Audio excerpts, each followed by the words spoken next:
Hello, everybody, and welcome back to another wonderful episode of Beyond the Bottom Line, the video podcast that takes you on a deep dive behind the scenes of the nonprofit world, sitting down with leaders, founders, executive directors, volunteers, and pretty much anybody in the space that helps it go move.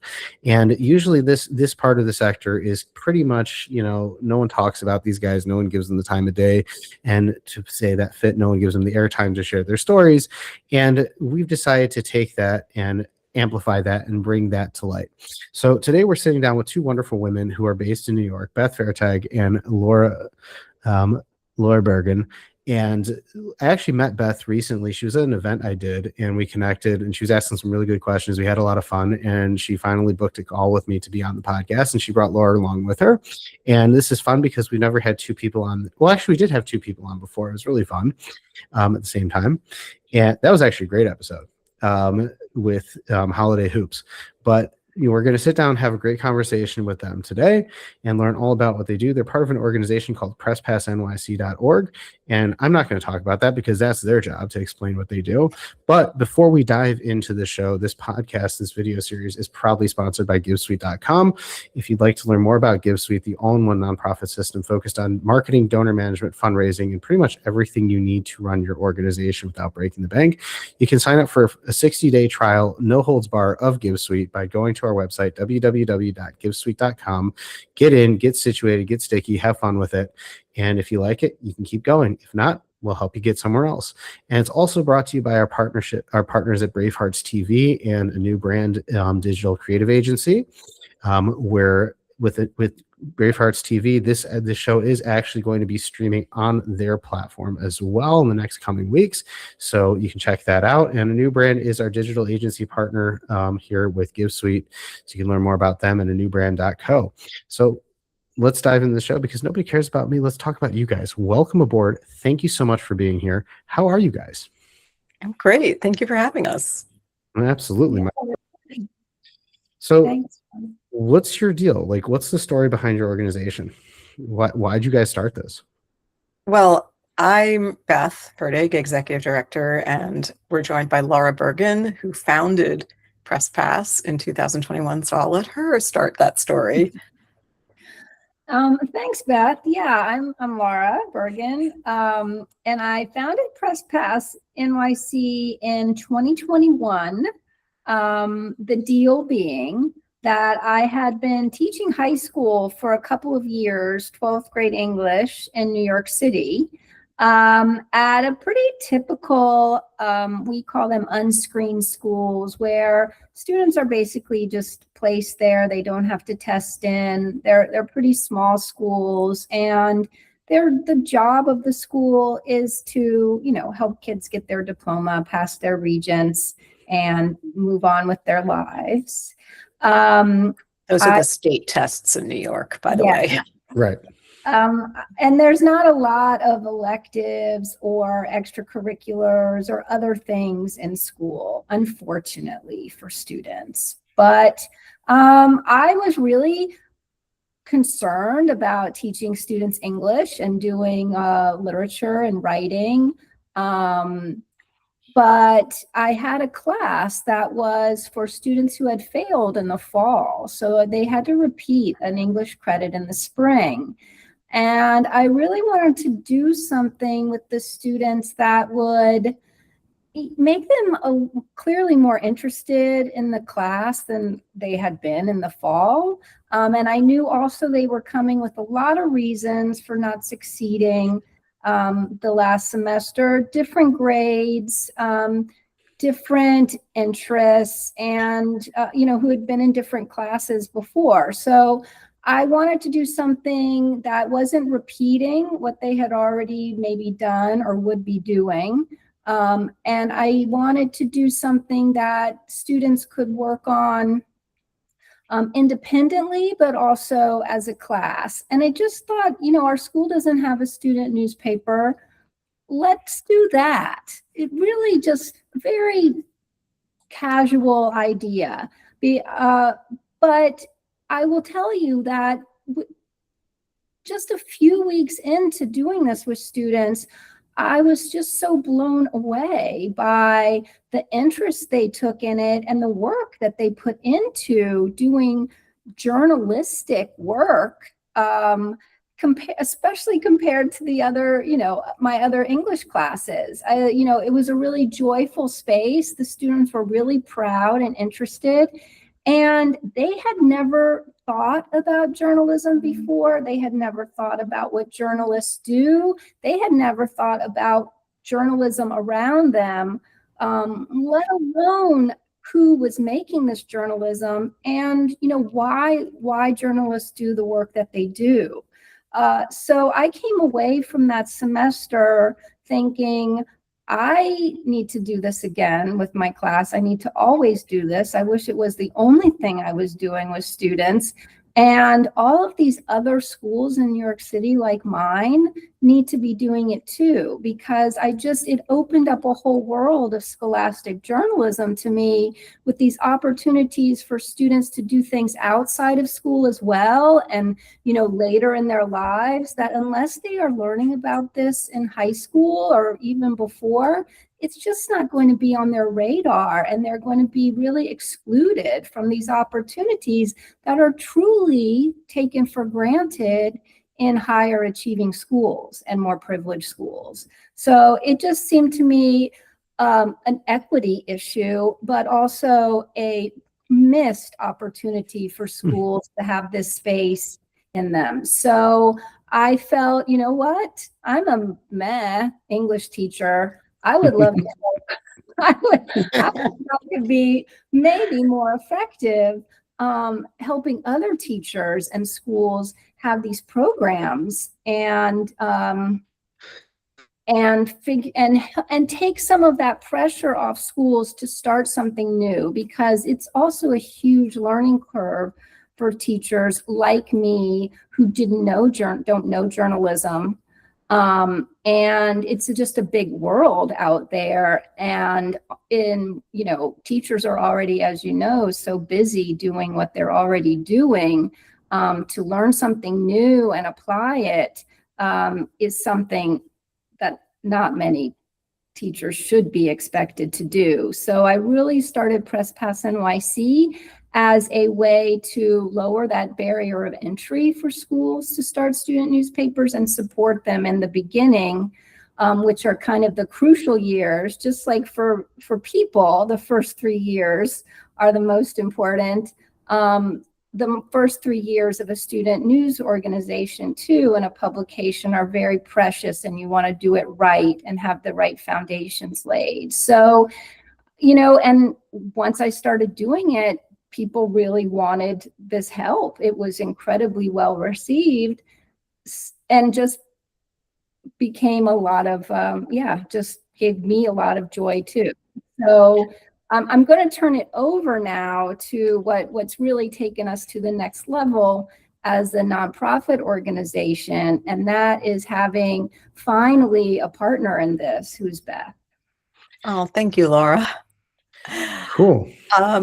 I had a whole career in journalism, Sean, before coming to PressPass. I spent over 30 years as a journalist, and most of that time I was a reporter for WNYC, the NPR affiliate station in New York City, where I covered everything from, this is dating myself, but the Giuliani administration and the 9/11 attacks, through Mayor Bloomberg's school reforms, transportation, infrastructure, immigration under the first Trump administration, and then COVID. And I left after more than 25 years, thinking I was done with journalism, and I went to work for a foundation doing kind of internal communications. But when I heard about what was going on in New York City with the lack of student newspapers, that's how I got to know Lara, and I wanted to work for her, because Lara was sort of ahead of the curve in starting PressPass. She went to a nonprofit incubator to learn how to start a nonprofit. And that's what she was doing in the fall of 2021 when she started this. But a year later, Baruch College, which is part of the City University of New York, released a survey of over 400 New York City public high schools, finding only 27% of them had student newspapers. that is shockingly small, given that they Hmm. used to be prevalent in pretty much all the high schools decades ago, is what we were told. But there were a whole bunch of reasons why they collapsed. And the saddest part was how inequitable the patterns were, which is not surprising in New York City. The newspapers were concentrated in the schools that had wealthier populations or that had academically screened their kids. They were very selective schools. That meant the vast majority of the high schools, over 70%, that had no newspaper were primarily serving low-income communities of color. And that's where Lara wanted PressPass to focus. And to this day, we have worked with partnering with over 40 schools to start or strengthen a student newspaper. And by newspaper, we mean it could be printed, it could be online, it could be a student news team that's doing, video and audio too. And 90% of those schools are Title I, high poverty schools. And they've done a phenomenal job. They've won, I think, 40 awards and counting at this point.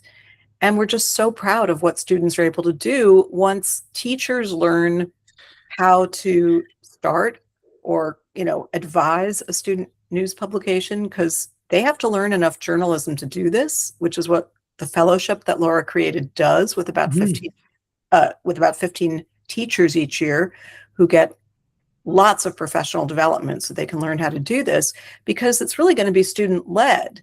So they have to know enough about journalism to inspire the students, and it can be done through either a club or a class. Lara originally was thinking high school, but then some middle schools got involved too, which was really nice to see. And it's just become such a cool thing for me to see as a former journalist. This is why I wanted to do it, because we know the news industry is really hurting right now, and that lots of studies have found kids do not pay attention to news. They get their information from social media influencers who have no connection to news. The News Literacy Project released a report last year finding 84% of teens have a negative view of news. They even think reporters make up the quotes. But when they start working at a student newspaper, writing about what's going on in their school communities for other kids, they learn that they have to get this right. They have to make sure the sources are correct, or people are going to say, why did you write that? And it creates a model for trust in the whole school community so that we can build back trust in journalism. So that excites me. I love seeing that when kids learn what journalism is, they really love it. They're not interested because they don't know what it is. But when they do, so interesting. They can do great things with it and report on problems with the scanners, the metal detectors at their schools, or why is the cafeteria schedule different this year? Or, why are there these new rules? This year, New York enacted a ban on cell phones in schools. So many of the newspapers wrote about that and the impact that had. It just gives them a real way to express their voice, to learn about civics, to get engaged in their schools. And we're really happy to see that it's working. We just now have to keep up with the demand. Oh, that's pretty amazing. And so when you're talking about newspapers, when I was in high school, we had a newspaper. We did the announcements. I actually did we did the video announcements and everything. It was really fun. It was video production. That was like the only class I actually cared about. And look at me now. Look at me now. But it was actually funny because I reconnected with my video production teacher on Facebook a while back, and I said, "Hey, check it out. Look what I do for a living now." And she said, "That's pretty cool." I was like, "Yeah." But it's interesting you're saying this, you're talking about journalism, because with the rise of social media, everybody's on social media, everything's social, everything's viral, everyone's got a phone. So how does that play an impact in with what you guys are doing in terms of getting people to start newspapers? Because everything is sociable now. So in terms of a newspaper, we think a print magazine, or even an online digest type of thing. But what are some of the things that the students are doing, and how does social play a big role in that? Well, first, I will say we use the term newspaper because it's easy, and for our generation and yours, Sean, you know what we're talking about, school newspaper. It's a school. Really, we feel like we're creating a school news team who delivers this journalism in whatever medium is the best for their audience. It could be because you're in school and schools now have a phone ban, and you're really doing news for your school, about your school, by school members. It is still a newspaper, like, because you have a captive audience there. Yeah, some of them print it. It could be a news website. All of our schools, when they get to a point where they have a team that can have a social media person, can have that kind of audience engagement group, will do social media to engage their audience and connect with their readers, and let them know who's making the news and showcase things that they're made. And we promote, we'll share on our social media articles by the students also. So, but the big idea isn't that we're teaching students how to lay out a newspaper. What we do feel like we're doing is teaching students about the ethics of journalism, about the process of journalism, about ways of journalistic thinking, and journalism as a service, and meeting deadlines, expressing yourself in whatever way, through artwork, through photographs, through writing, through interviewing people, in a professional and effective way. All those things that journalism can do, that's so much more than, a broadsheet or something. And, we mentioned there's a fellowship for the teachers to learn how to do this. It's free. Our programming is free. We also have fellowships for the students each semester, so that we can work with up to 20 students who are going to meet twice a month, once in person, once online, and they meet with professional journalists. And part of what they have to learn is engagement. If they want the rest of their school to read this, they have to figure it out, just like the rest of the professional news industry. So that could be through Instagram. It could be by having, surveys in the school, putting up big posters, getting announcements like you used to do in the morning, having monitors that display the website for the newspaper. They have to learn how to market it. And that's a really good thing for them to work on.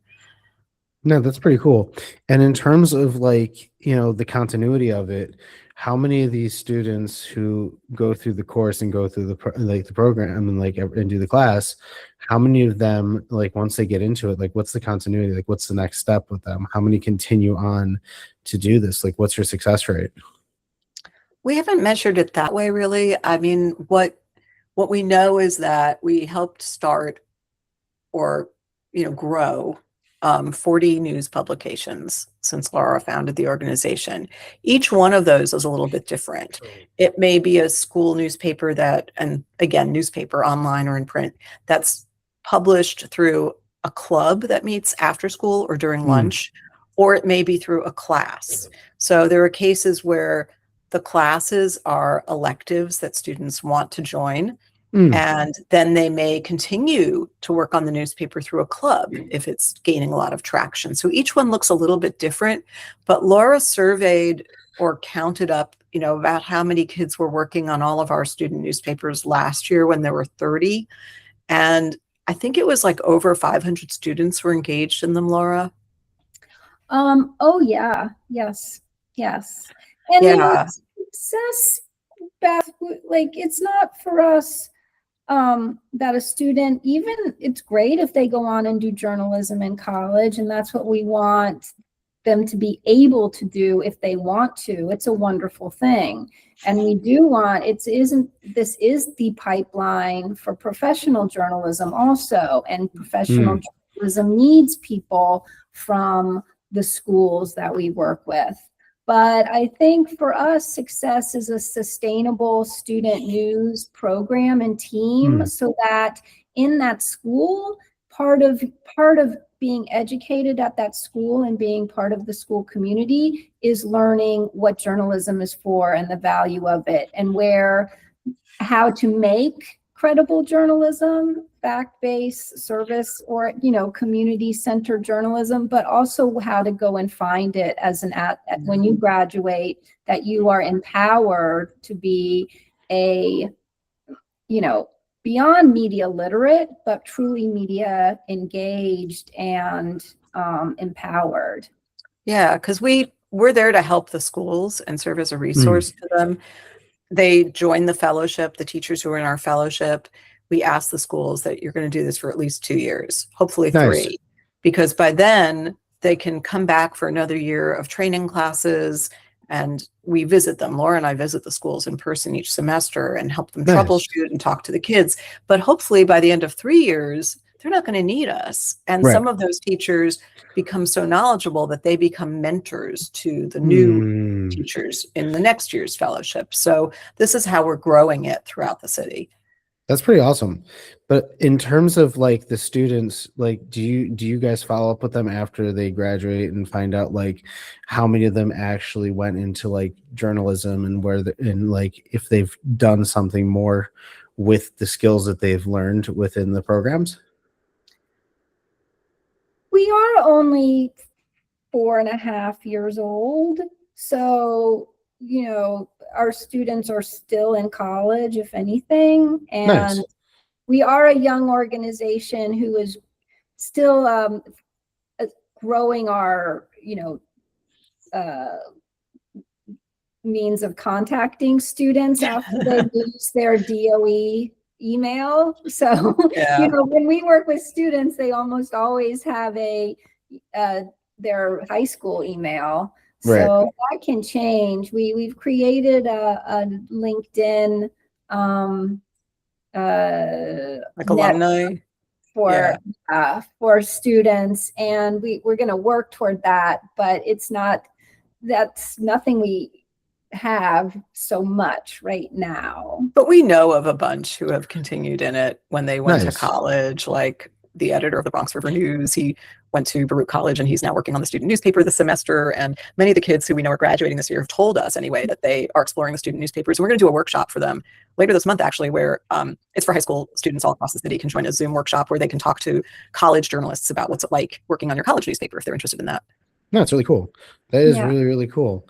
I mean, the whole thing that you're doing is very smart because people, you're giving them a skill, you're teaching them, and you're taking a class and making it more fun. And this is people don't like to, like you said, like going to an English class. Yay, great. Let's learn about literature. Nobody cares. Like I say that with love. But like when you start to make it interesting, it's like you're going to create the content and everybody wants to be a content. It's in essence, everybody wants to be a content creator nowadays. So you're creating content. If you look at it, you guys you're doing something bigger than journalism too, because everybody wants to be a content creator because everyone will be like, I want to make that YouTube money. It's like, okay, great. Awesome. But like you're giving them the pathway to start and understand creating content, marketing the content, getting in front of the right people, understanding the audience, being like everything. So that way, when they come out of it, whether they go into journalism proper, or they do some sort of content creation on any medium, they have the foundations that they know how to do it. And I think that's very, very valuable. And when you talk to some of the students, what's their thoughts and what's their feedback on this? They say it makes them better writers. They say that they learn to value journalism more. We surveyed over 90 students at our journalism classes and clubs that we're involved in last year. And Lara, she had a really thorough survey, and it was like 33% of them understood how to get accurate information, I think, before the class, but after the class or club, it rose to 66%. So that was a 33 percentage point increase. We saw things like that there were greater measurements of how they understood where to get trustworthy information, which is a big goal that's going to serve them well wherever they go next. And they also have a really good time. They feel a sense of belonging by joining a school newspaper club or class. They feel like, this is something that should be taken more seriously in the schools, just like sports and arts. And well, arts has been cut in so many ways, but it's an outlet for students to write, express themselves, get curious, learn that they can approach an adult and have a conversation with them, learn how to send an email. Some of them don't know how to send emails, ask for information, figure out where to get information from websites, do some research, do some shoe leather reporting, walking around their neighborhood. They were looking at, in one school in the Bronx, they were looking at the costs of their favorite snacks last spring, and they made a spreadsheet. And then when they came back in the fall, they looked to see how much those snacks cost, and they were higher because of the tariffs. So they can just explore anything in their world. That's so interesting. That's really, really interesting. So the big question is, how do you guys sustain yourself? Well, this is interesting. Lara was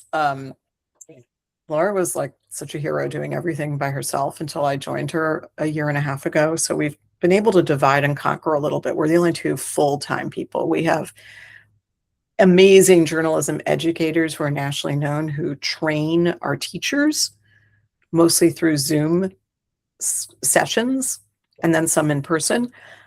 But really, and then there's one person, he's a journalist in New York, who trains the students in that fellowship. But we're doing everything, promoting the program, visiting the schools, recruiting the schools, and applying for the funding. And I was a journalist my whole life. At public radio, I did fundraising in terms of getting on the air during the pledge drive and saying, if you call this number, you can become a sustaining member and support public radio. But I never had to do the actual development work of finding the donors. Yeah. This is a lot harder than just turning on a microphone. It's not the same thing. So I have to use, and there's been parallels. I've had to use the same storytelling skills I had as a reporter to fill out grant applications and quote our kids and cite stories they've done and collect the data on how many schools we have, and 40 schools that have an enrollment of over 30,000 kids in grades 6 through 12, that type of stuff. But also there's such a degree of personal communication that I have to do. And what is the term in fundraising? And it's not sustaining, it's stewardship when you have a donor.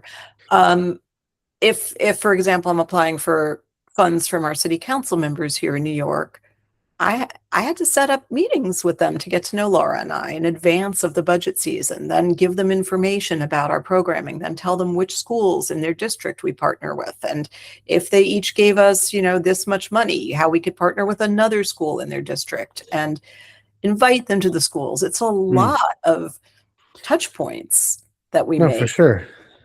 And I've enjoyed it. It's just been, it's a learning curve. I'm a year and a half into this. Also, we don't fit into neat and tidy buckets for funding. Education foundations, groups that want to improve the schools, they want to see that you're raising test scores. We can't prove that. It's too difficult to say, oh, your 20 kids on that newspaper club, how are they doing in school compared to the other kids in the school? Like, no principal can figure out a way of doing that.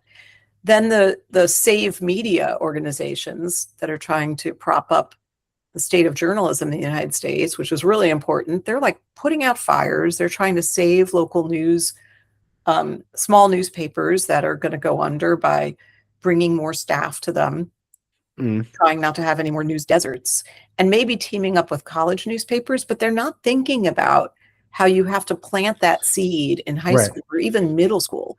So this is not to complain. I'm just saying this is the lay of the land. The people who get it seem to be the ones most interested in democracy and understanding the link between journalism and civics and seeing how our kids get engaged. So who is your donor base then? Because I mean, if your primary customers are the people you're working with are high school students, like who's your donor base and how do you guys where do your major donations come from in order to fund all this? Well, we have a few really nice foundations that care about youth services that fund our student programming. I don't know if we should be mentioning them. Well, some of them they're on our website, like Pinkerton and DJ McManus. There's another family foundation based in New York that's very big, and the younger generation gave us a very sizable grant last year because they understood the democracy impact. That's what they wanted to address. So we had them actually adopt 2 of our schools in the Bronx, and we send them copies of the newspapers whenever they're new. And then we have some other family foundations in New York that have learned about what we're doing. We are hopefully gonna have more we could talk about soon. There's That's amazing. city council members that I mentioned. What am I leaving out, Laura? Yeah, no, we are really hoping this year to get more government support, which we Yeah. haven't gotten yet. And We have a partnership with the city where we've Mhm. taken on 2 schools as part of like a work pathways program that the city is doing. So we're experimenting with that to see how that partnership goes. yeah, And also Laura's working on how we can, the work we do is free when we Right. take on a fellowship teacher, but there are schools that maybe want to purchase some programming, a few Nice. sessions here and there to help an existing publication. So we're trying to monetize that, have a fee Oh, for it's very service smart. program. Well, it's because I mean, you guys aren't like your typical you don't like you said you don't fall into a conventional bucket of like Right. giving and things like that because you're working with the type of audience you're working with. So it's very interesting. I think monetizing what you have is also a very smart idea, and then working with the partnerships that you built is very, very amazing. And I just love what you guys are doing. I think it's brilliant because, like I said, it's like the gateway to content creation, which is what everybody wants. And then you're also feeding the future of journalism within the United States. So I guess as we wrap up this episode, what piece of advice would each of you give to somebody who's looking to start a nonprofit, but also within the media, like an organization more oriented like you guys? If someone came to you and said, "Hey, I'm looking to start an organization similar to what you're doing in X state," like what piece of advice would you give them?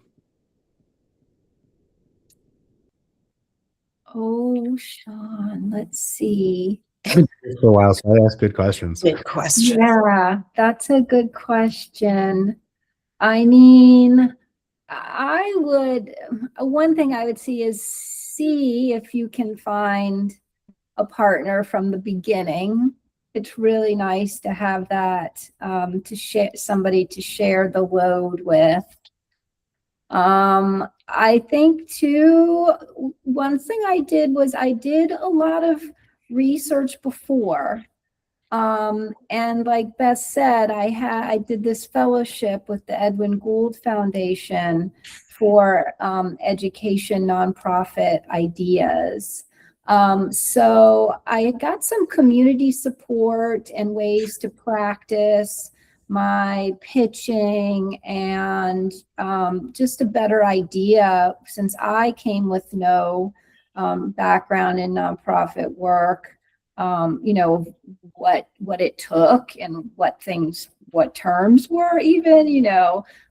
So I think if you can find something like that, it was and I even got a seed grant from that. So that was really, really nice. And I did a lot of research about what people really needed. I interviewed a lot of teacher journalism advisors, a lot of students who'd been student journalists, and other education, similar kind of nonprofits, just to, and took a lot of notes about what, To make sure you're really fitting a need.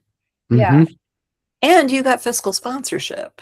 I did get a fiscal sponsorship. Oh, are you guys not a 501c3? We are not. No, we're so small. Oh, wow. Who you doing? We have the fund for the city of New York is our fiscal sponsor, which is amazing. I incorporated PressPass NYC as a nonprofit or corporation, right? But I did not follow through. I knew I had like some time after that to apply for 501c3 status, but in the meantime, I didn't want to rush that because I know it's a really big deal. And, you know, I knew other small nonprofits that were using fiscal sponsors, and it was really nice. It was a comfort for me to know that there was that kind of support and guidance.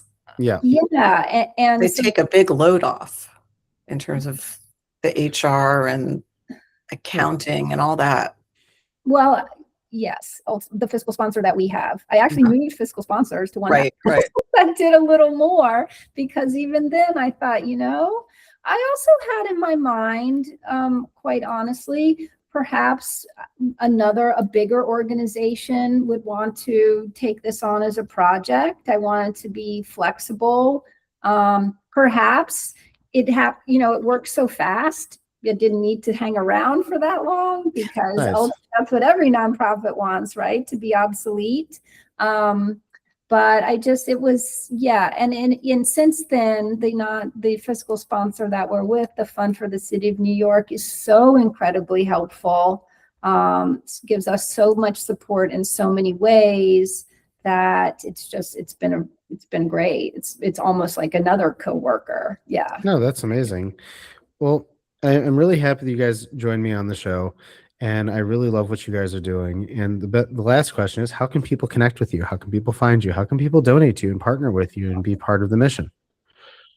Our website, PressPass.org. PressPassNYC.org. Sorry. Oh my gosh, how did I do that? Yeah, PressPassNYC.org. And Nice. There's a donate page.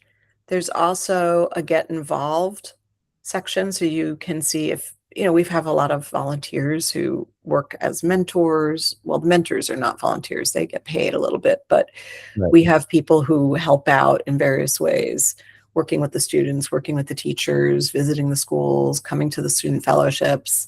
So there's lots of ways that we're trying to involve our community. And, this is New York. We have a lot of people in media, and Right. we're trying to figure out the best way of getting them plugged in.